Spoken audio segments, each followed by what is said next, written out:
હર્ષભાઈ સંઘવી અને જગદીશભાઈ વિશ્વકર્મા જશે દિલ્હી। કાલે ભાજપ સંગઠનની મહત્વપૂર્ણ બેઠકોમાં હાજરી આપવાના છે। સવારે 10 વાગે નવી રાષ્ટ્રીય ટીમની પરિચય બેઠક મળવાની છે, જ્યાં તમામ નવનિયુક્ત પદાધિકારીઓ આ બેઠકમાં ઉપસ્થિત રહેવાના છે। તમામ પ્રદેશ અધ્યક્ષો અને સંગઠન મહામંત્રીઓ પણ હાજર રહેશે।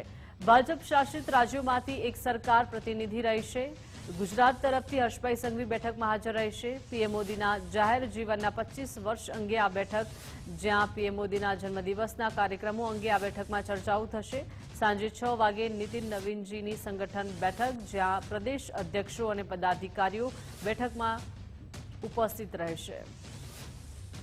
વધુ વિગતો સાથે સંવાદદાતા નિકુંજ જોડાઈ ગયા છે। નિકુંજ, હર્ષભાઈ સંઘવી અને જગદીશભાઈ વિશ્વકર્મા દિલ્હી જવાના છે। વિવિધ બેઠકોમાં તેઓ ઉપસ્થિત રહેવાના છે।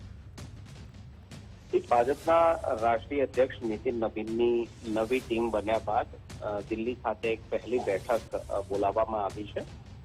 રાષ્ટ્રીય ભાજપના તમામ નવનિયુક્ત સંગઠનના હોદ્દેદારો અને પૂરા દેશભરમાંથી તમામ રાજ્યોના ભાજપના પ્રદેશ અધ્યક્ષો, સંગઠન મહામંત્રી અને સરકારમાંથી મુખ્યમંત્રીઓ આ બેઠકની અંદર ઉપસ્થિત રહેશે। મુખ્યમંત્રી ભૂપેન્દ્ર પટેલ વિદેશ પ્રવાસ હોવાના કારણે નાયબ મુખ્યમંત્રી હર્ષ સંઘવી આવતીકાલની આ ભાજપની રાષ્ટ્રીય બેઠકની અંદર પ્રદેશ પ્રમુખ જગદીશ વિશ્વકર્મા સાથે આ બેઠકની અંદર દિલ્હીમાં ઉપસ્થિત રહેશે।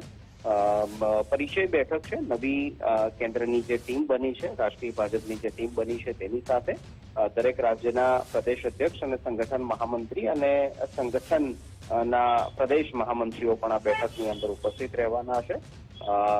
બપોરે 2 વાગે પીએમ મોદીના જન્મદિવસ અને પીએમ મોદીના જાહેર જીવનના 25 વર્ષના ઉપલક્ષમાં આગામી કાર્યક્રમો અંગે બેઠક યોજાશે।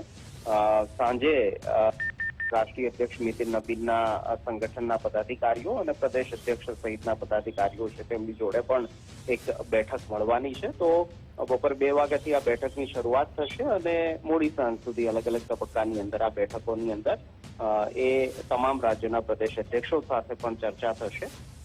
આગામી રાજ્યોની જ્યાં વિધાનસભા ચૂંટણીઓ છે તેના પર પણ ખાસ ભાર મૂકવામાં આવશે અને સાથે નવી ટીમ બની છે તો આગામી કાર્યક્રમો સંદર્ભે પણ ચર્ચા થશે। જી નિકુંજ, આભાર વિગત સાથે જોડાયા તે બદલ।